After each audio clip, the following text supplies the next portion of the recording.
Okay, we've got a packed show today. Brian Smith, Locked On's national recruiting insider, joined the show to give insights on safety recruiting, CJ Carr, and he has some really high praise for potential commit in Gerby Lambert. You won't want to miss it. That's next. You are Locked On Irish, your daily podcast on the Notre Dame Fighting Irish. Part of the Locked On Podcast Network, your team every day.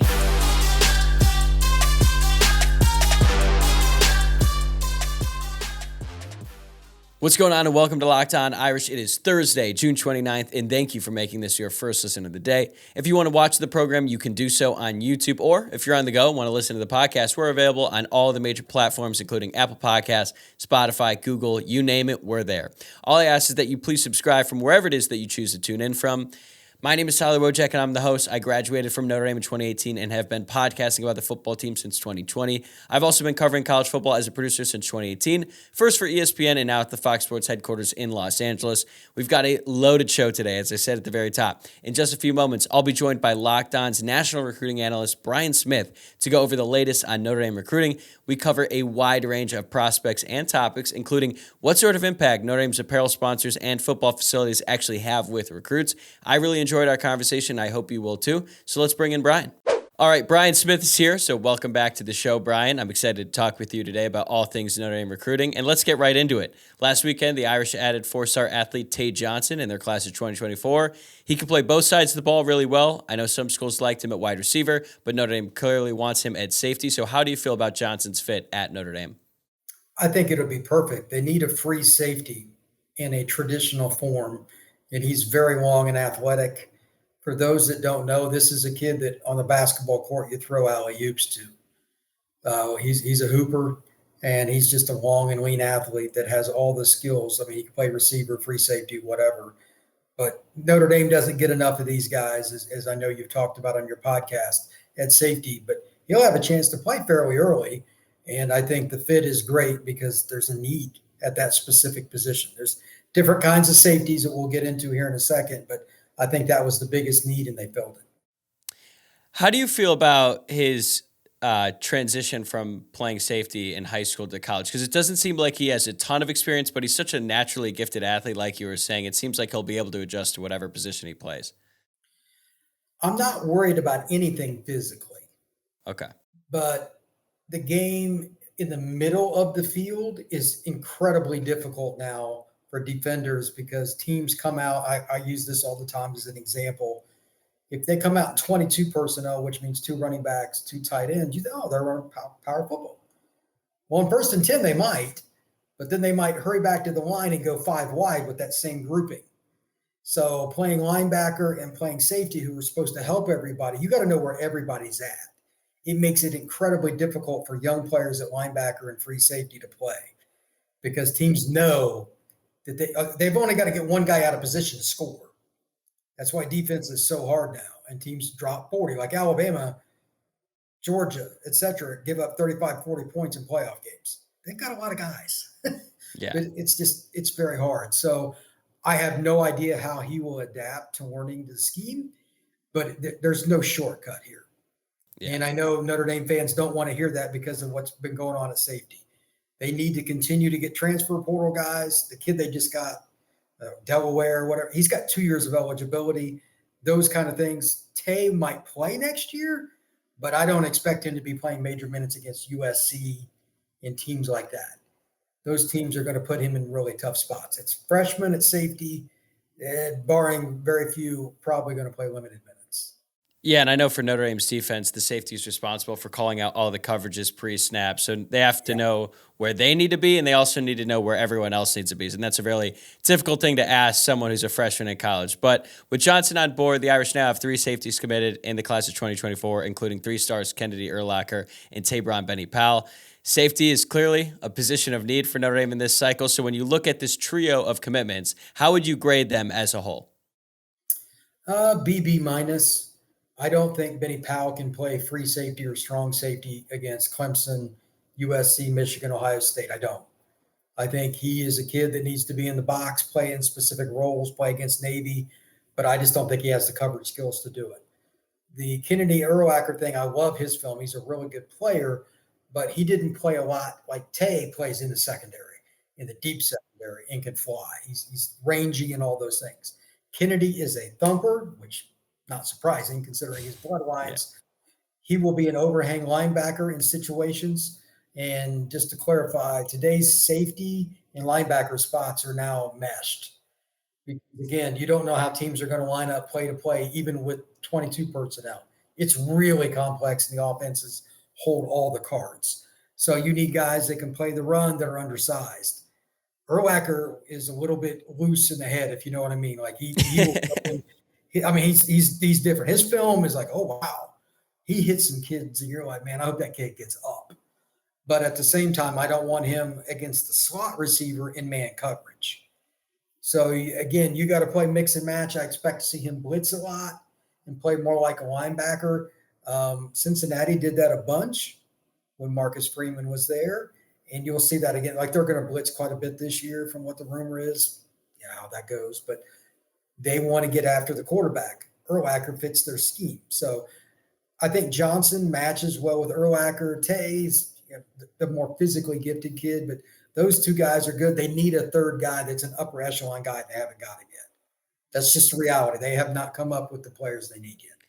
I'm with you, and I had that same concern about Kennedy Urlacher and how he projects at the college level. Like, he plays more of a rover-type position anyway in high school. So when Notre Dame was sort of, I guess, walking back away from some of these other safety prospects, like Paul Mankey, for example, they seemed to be in on him, and then they seemed to cool off on him a little bit.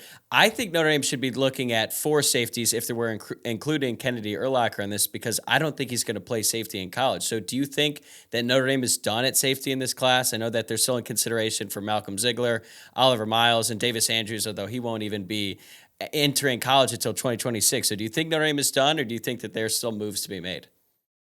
It's a combination of things. Number one, I think Hobbs, who's the kid out of Cincinnati. I know Notre Dame loves him. The way I evaluate corner is different than most. I'm a very traditional guy, and Notre Dame is all about physicality at corner. Benjamin Morrison is the unicorn. You're only going to get so many of those guys that come in. Like, he's the 3-and-out kid. He will never sniff 1 second of his senior year in college. 0.0% chance. He's going to the NFL. So you got him for this year and next.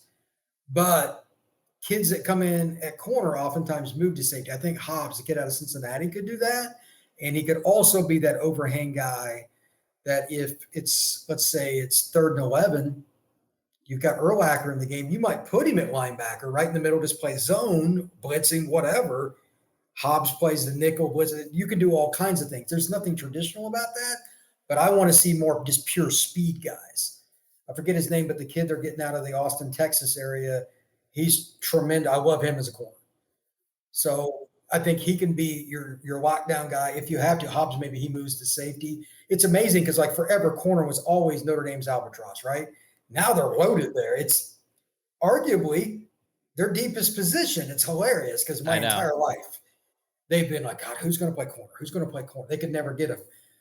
Mike Mickens has done a tremendous job recruiting and developing players. So they've got kids that are 3rd string this year that in other years would have been competing for starting jobs. So I think there's some versatility with the corners that can move over to safety. Yeah, Mike Mickens has done a tremendous job since he's come on at Notre Dame, and he's literally revamped that entire room. And like you said, it's a strength of the team now.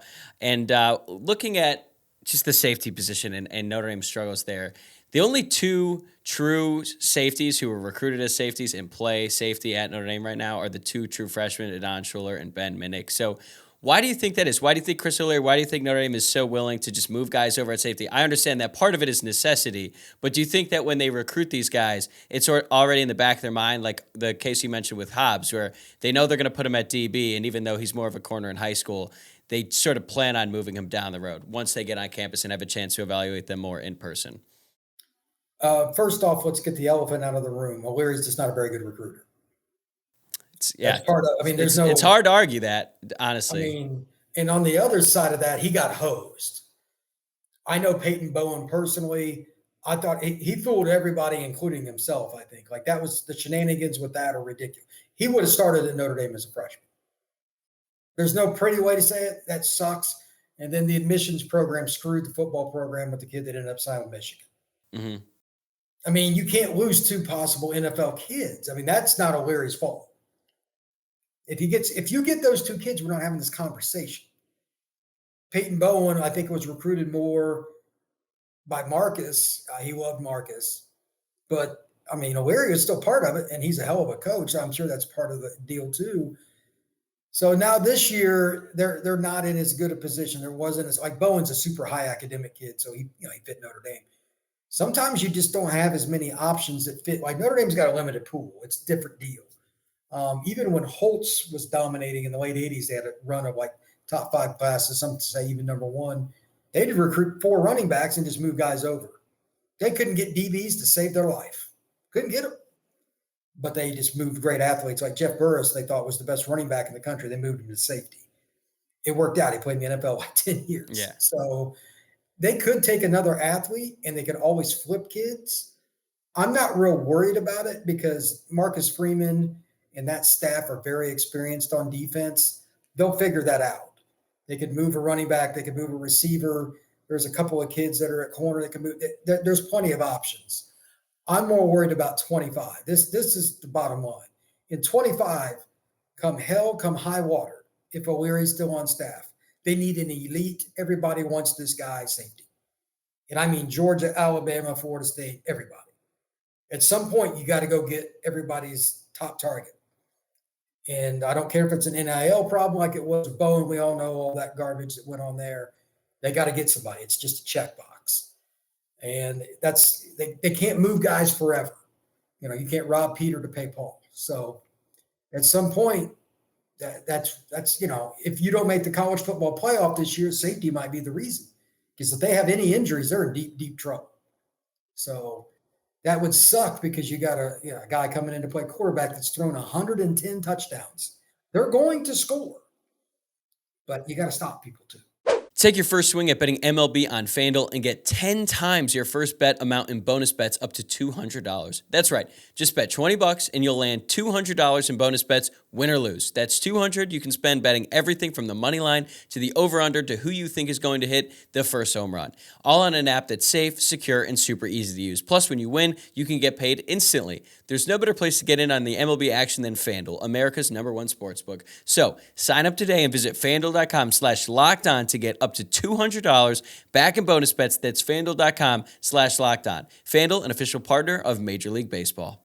This year, the big fish that they're going after is on the defensive line, and I'm going to ask you about Justin Scott. I have to. At this point, though, I'm sort of getting the sense that this recruitment is gonna involve a lot more twists and turns before signing day. So I'll put it to you like this, okay?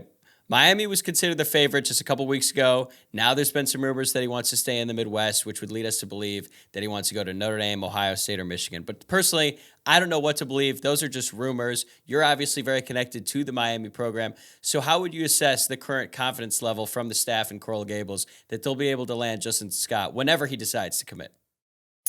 Miami is concerned. I've heard a lot of things about it. But barring something unforeseen, he's not going to end up down there. I don't think it's Justin's doing necessarily. This is common in recruiting. What kids want and what adults want are often very far apart. I'll leave it at that. So if it was up to teenagers, Notre Dame would probably end up being a program ranked between 25 and 50 every year. It's just true. No, I hear you. Look, Notre Dame, I know a lot of Notre Dame fans don't want to hear this. Notre Dame is not considered to be the cool school just to be at. It's just not. I understand. I mean, and the difference between, like, I get to go to Miami, like the campus and stuff, it's not even competitive. Parents want the degree and all that. If it wasn't for parents pushing for kids, Lou Holtz wouldn't have won a title, et cetera, et cetera. It's just part of it.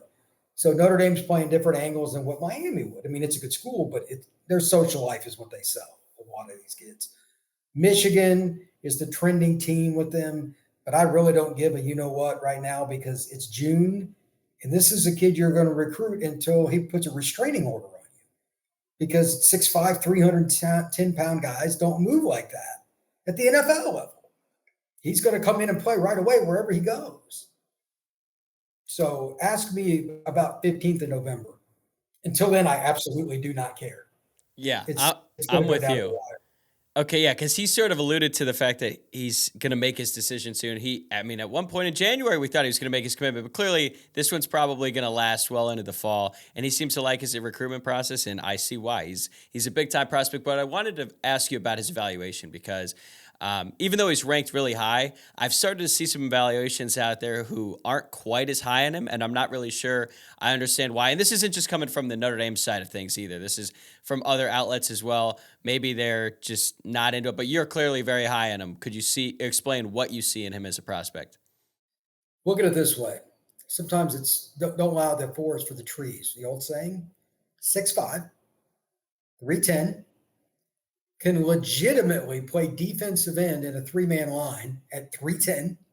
How many guys have you mentioned like that since you've covered football? Certainly not that many at Notre Dame.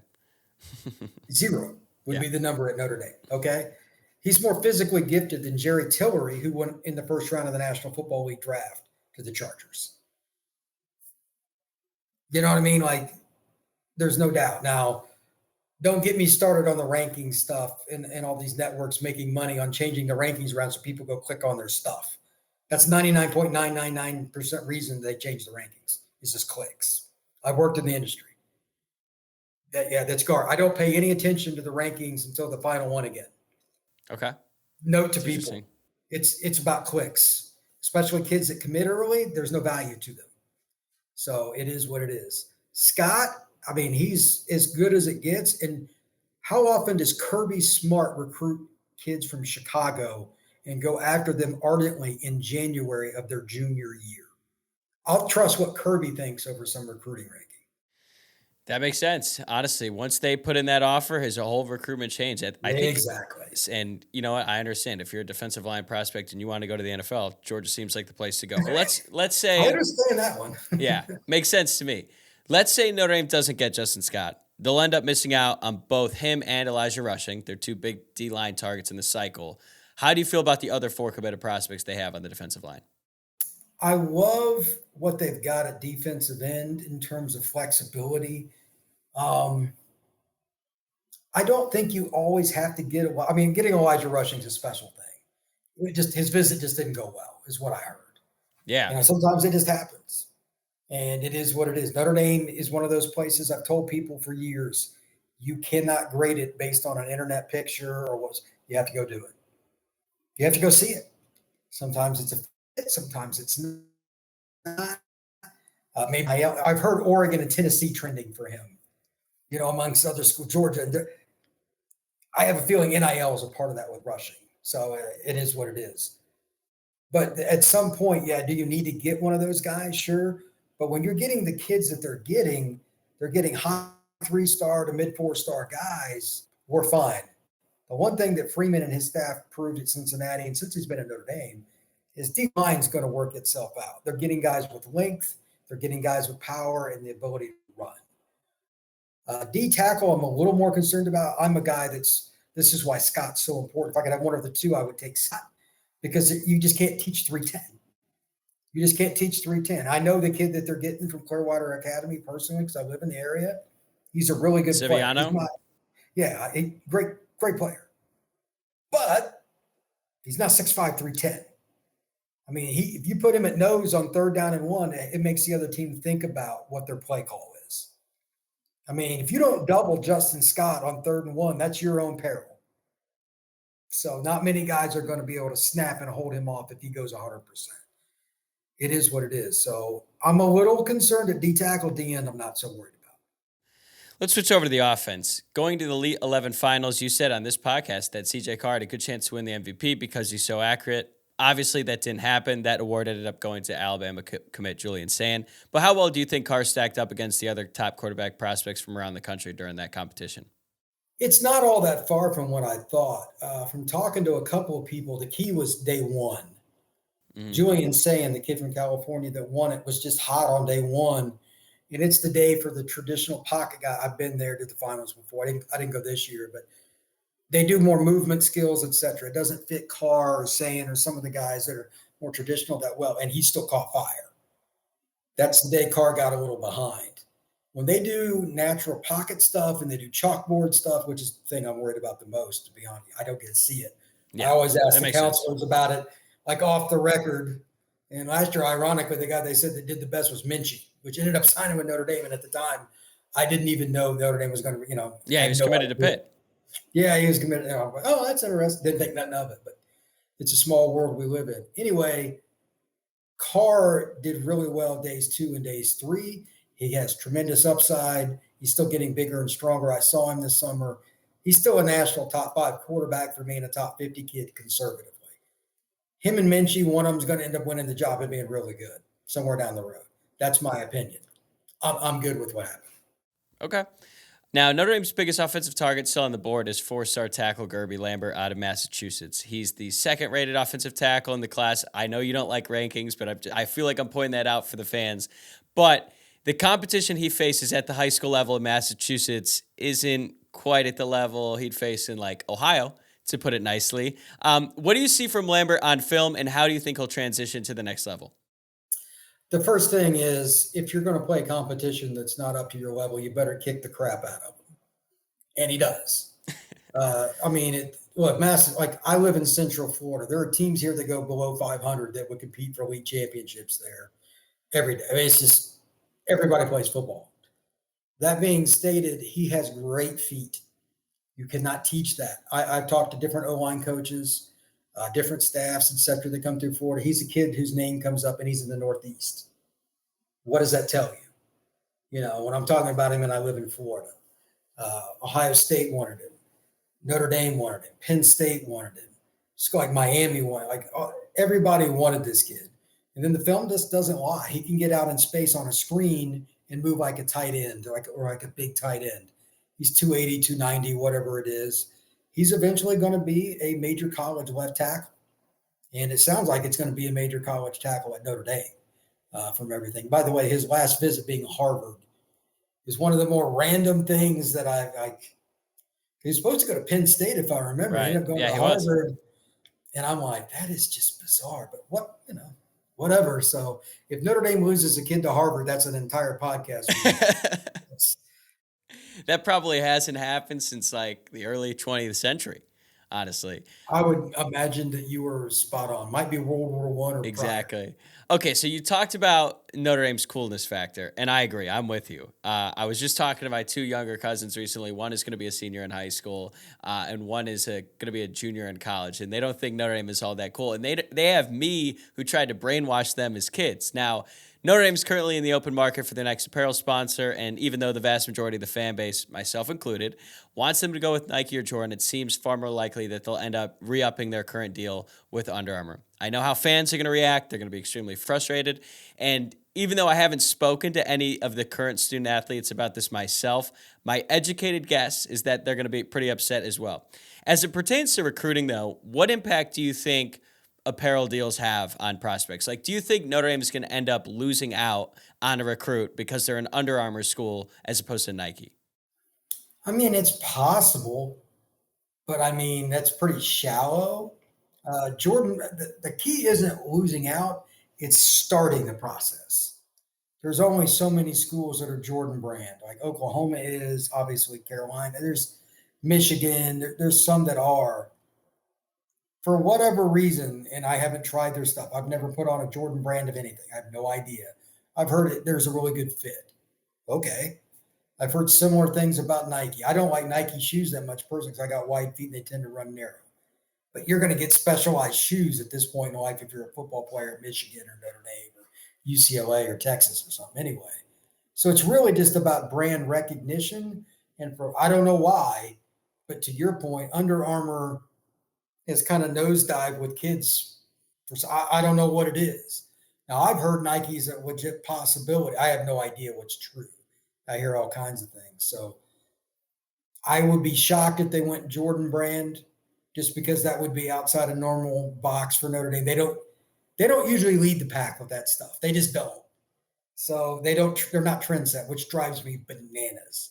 So I don't know what they consider a successful deal either, but outside of a rare kid, there aren't going to be many guys that do that. The only story I can remember about a recruit, ironically, was a pretty good one. His name was Jerome Bettis, and it was a deal breaker.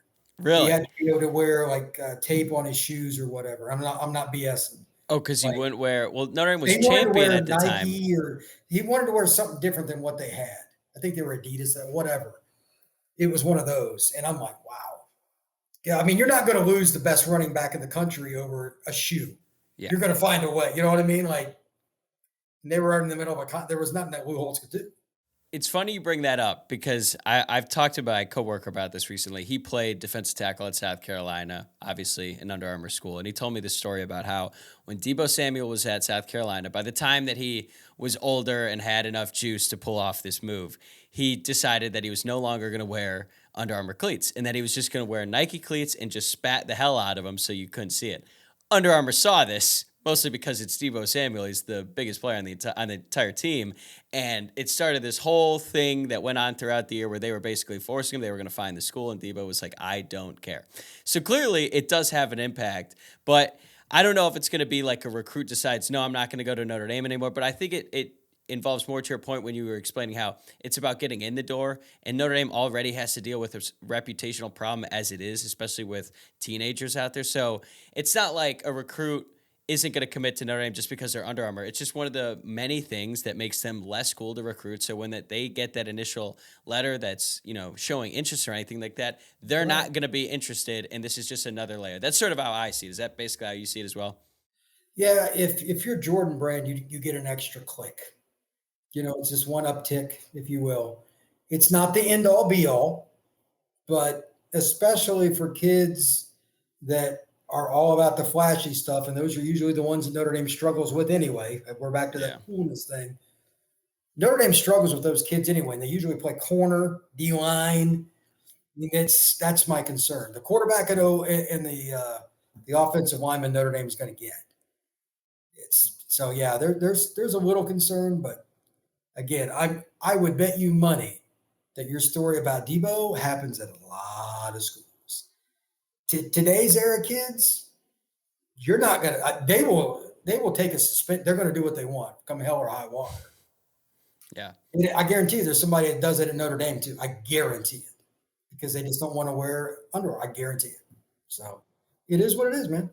Now, somewhat in that same vein, another big topic this offseason for Notre Dame, at least among the fan base, is the much-needed renovations to the football facility, the Goog. And athletic director Jack Swarbrick even went on record recently and said that they need to update the Goog. So it's clearly an issue that they recognize needs to be resolved. But when you talk to recruits and learn about their decision-making process, how often does a program's facilities come up? Because an apparel deal is just...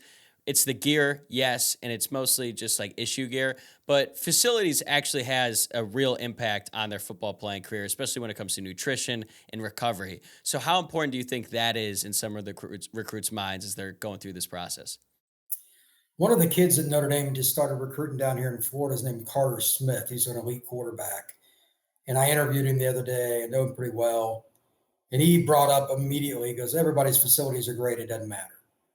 That was one person's opinion. He's a pretty grounded kid, though. Good family. He's the kids that it matters to more are the ones that come from less. And that's the thing. Like Georgia is head and shoulders above everybody. Yeah. And they're only in like the end of phase 1, beginning of phase 2, something like that, of a 3-phase process. And they're already number 1. Yeah. I was there in 2019 and it was unbelievable.